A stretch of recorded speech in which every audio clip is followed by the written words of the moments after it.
Alors si tu as cliqué sur cette vidéo, c'est que tu souhaites te perfectionner pour l'exercice de la note de synthèse et ainsi avoir la meilleure note possible. Alors je sais pas, peut-être que tu as du mal à gérer ton temps pour la note de synthèse, peut-être que tu as du mal à trouver un plan pour l'exercice de la note de synthèse, ou tu as peut-être aussi du mal à t'exprimer correctement. Eh bien, dans cette vidéo, je vais te donner 9 astuces efficaces pour avoir la meilleure note possible à ta note de synthèse. Alors, les conseils que je vais te donner, ce sont tout d'abord des conseils qui sont tirés de ma propre expérience personnelle. Alors, j'ai aussi pioché pas mal de conseils de l'ouvrage Notes de synthèse, donc de la collection CRFPA, édité par L'Extenso. Je trouve cet ouvrage bien fait parce que tu as des conseils théoriques, tu as des conseils pratiques et tu as même des exercices pour t'entraîner. D'ailleurs, dans cette collection CRFPA, tu as plein d'ouvrages pour les différentes matières que tu peux passer au CRFPA. Donc par exemple, tu as un ouvrage de la spécialité droit civil, tu as plein d'ouvrages aussi en ce qui concerne les procédures et tu as des livres sur le grand oral. Et d'ailleurs, je ne sais pas si tu le sais, mais pour l'édition 2019 du CRFPA,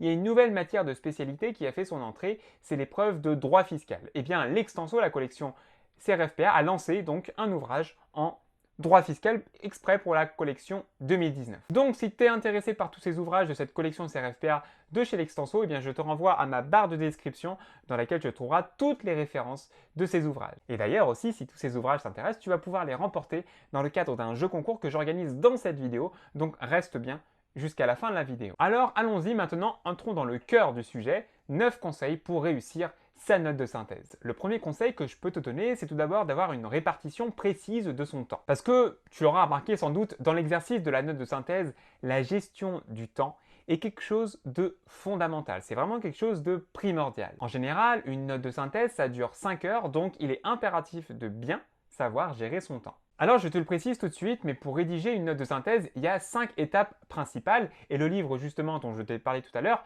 l'explique très bien. Tout d'abord, la première étape de la note de synthèse, c'est la prise de contact avec le sujet. Qu'est-ce qu'on va faire au cours de cette première étape? Eh bien, au cours de cette première étape, on va analyser le sujet, on va identifier le sujet, on va prendre connaissance également de la page de garde et on va survoler de manière grossière le dossier pour avoir en fait une première attache, une première approche en quelque sorte du sujet. Ensuite, après la prise du contact avec le sujet, eh bien, la deuxième étape, c'est la lecture et le tri des éléments du dossier. Alors, on y reviendra tout à l'heure sur cette question de la lecture de dossier, mais un conseil que je peux te donner, c'est de ne pas tout lire dans une note de synthèse, ne pas lire tous les fichiers, de ne pas lire tous les documents qui sont dans le dossier. Parce que si tu lis tous les documents de A à Z, eh bien, tu vas perdre énormément de temps. Et on l'a vu, la gestion de temps, c'est fondamental. Ensuite, après les 2 premières étapes, vient la troisième étape, et bien c'est la phase de construction du plan et c'est le moment aussi où tu vas commencer à rédiger ton introduction. Ensuite, après cette troisième étape, et bien la quatrième étape naturellement, c'est la rédaction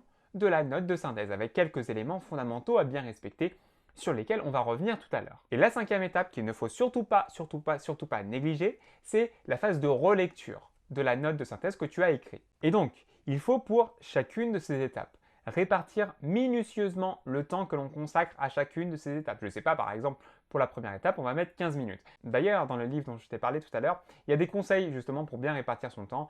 Par exemple, on va te dire que tel temps, telle étape, il faut 15 minutes par exemple, etc. Ensuite, le deuxième conseil super important, et là, crois-moi, c'est pris en compte dans la notation, c'est de s'exprimer correctement en français. C'est fondamental. Ton expression écrite, vraiment, dans ta note de synthèse, ton expression écrite doit être, mais alors, irréprochable. Il ne doit y avoir aucune faute d'orthographe, aucune faute de grammaire, aucune faute de syntaxe. Ça joue clairement dans la notation. La concordance des temps, tu dois également la respecter. Ça, c'est souvent un truc qu'on a tendance à négliger, mais la concordance des temps, c'est fondamental. N'hésite pas non plus à utiliser un vocabulaire fourni et par exemple, essaye de bannir autant que possible les auxiliaires avoir et être. Fais d'ailleurs très attention également aux majuscules, puisque je te rappelle que par exemple, cour de cassation, ça s'écrit avec un grand C à cour et un petit c à cassation. Et bien majuscule, c'est de l'expression écrite, c'est de l'orthographe. Il faut donc bien respecter les majuscules. Il faut aussi par ailleurs que tu utilises de manière rigoureuse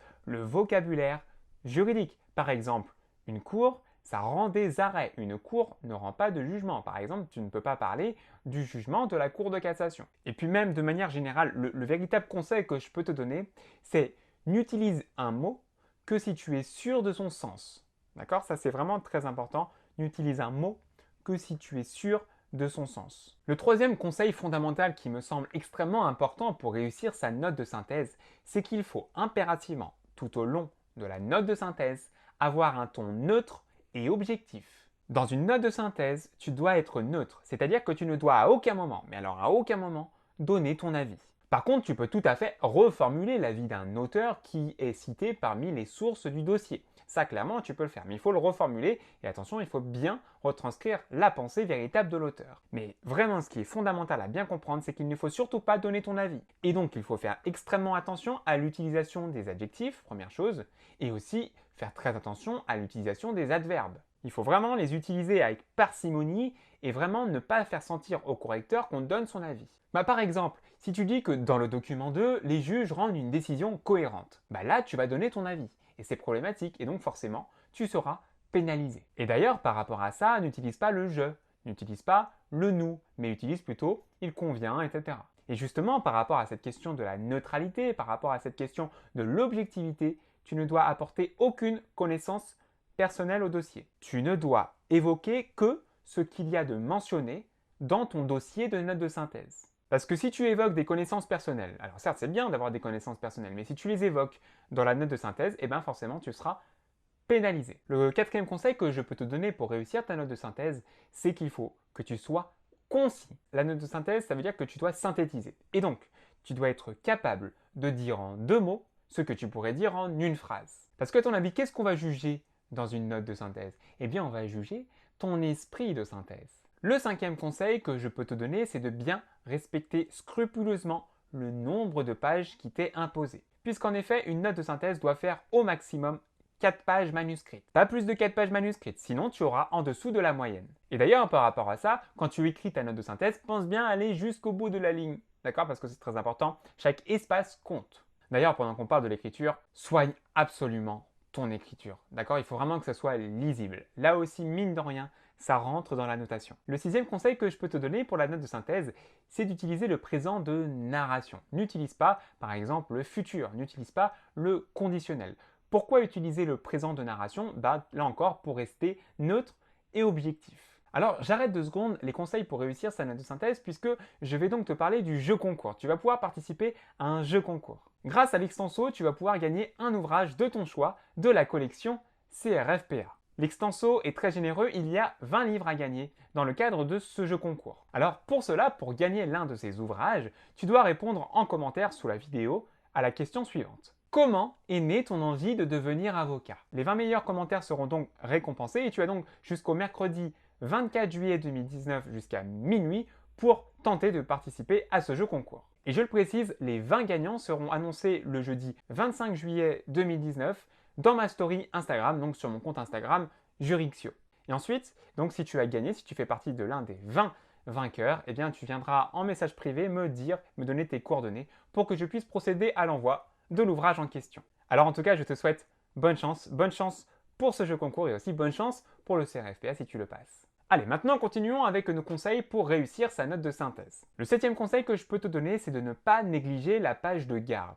Alors comment ça se présente une note de synthèse? Généralement, sur la première page du dossier, tu as par exemple le sujet de ta note de synthèse, le concours que tu es en train de passer. Donc ça, c'est la première page. Et juste derrière, dans la 2e page, tu as ce que l'on appelle la page de garde, avec tous les documents de ton dossier. Un conseil que je peux te donner, détache cette page de garde et garde-la toujours sous le coude tout au long de l'exercice. Et donc, dans cette liste de documents, dans cette page de garde, tu dois distinguer les différents types de documents. Par exemple, n'hésite pas à les surligner. Par exemple, toutes les décisions de justice, tous les arrêts, tu vas les surligner en vert. Toutes les lois qui sont dans ton dossier, tu vas les surligner en orange. Tous les décrets, tu vas les surligner en bleu. Tous les commentaires de doctrine, tous les avis doctrinaux, tu vas les surligner en jaune. Et donc, il faut vraiment que tu aies ton propre système de couleurs. Ensuite, il y a vraiment un point central aussi dans cette question de la page de garde. Regarde bien, repère bien la date de chacun des documents. Parce que parfois, cela peut faire penser à une évolution. Et d'ailleurs, je le précise, dès la page de garde, dès le début de la note de synthèse, quand tu vas construire un petit peu ta note de synthèse, tu vas avoir des idées, tu vas avoir des impressions générales. Ces idées, ces impressions générales, note-les dans ton brouillon. Chaque idée, chaque impression générale que tu vas avoir, note-la sur ton brouillon, même sur le recto de ton brouillon. N'utilise que les rectos de ton brouillon. Le 8e conseil que je peux te donner, mais en fait, on le sous-estime ce conseil, mais il est fondamental, c'est qu'il faut que tu t'entraînes. Il n'y a que ça. Il faut que tu te mettes en condition d'examen, tu te dis un matin, je me mets en condition d'examen et je m'entraîne. Parce que de toute façon, la gestion du temps, l'esprit de synthèse, l'expression écrite, ça vient avec l'entraînement. Enfin, le 9e et dernier conseil que je peux te donner, c'est de ne pas lire tous les éléments du dossier. En fait, il faut que tu apprennes, là aussi ça va être important pour s'entraîner, il faut que tu apprennes à survoler le dossier, à repérer ce qui est important dans tel ou tel document. D'ailleurs, dans le livre Notes de synthèse de la collection CRFPA, eh bien, on te donne plein de conseils plein d'astuces pour lire rapidement le dossier. Par exemple, on te dit qu'il faut te focaliser plutôt sur les intitulés de chacun des documents plutôt que de tout lire. Et d'ailleurs, dans le livre que j'ai lu ce matin, on te dit qu'il y a des erreurs vraiment rédhibitoires, qu'il ne faut surtout pas commettre. Par exemple, on te rappelle, et ça c'est important, que tu dois citer tout, mais alors tous les documents du dossier. Si tu ne cites pas un document, tu seras pénalisé. Voilà, j'en ai terminé avec cette vidéo. Alors si tu l'as bien aimée, si elle t'a servi, si elle t'a été utile, eh bien n'oublie pas de la liker. N'oublie pas non plus de t'abonner à ma chaîne YouTube pour recevoir de nouveaux conseils pour réussir tes concours, pour réussir tes examens. Et surtout, n'oublie pas une chose, ne cesse jamais de croire en toi.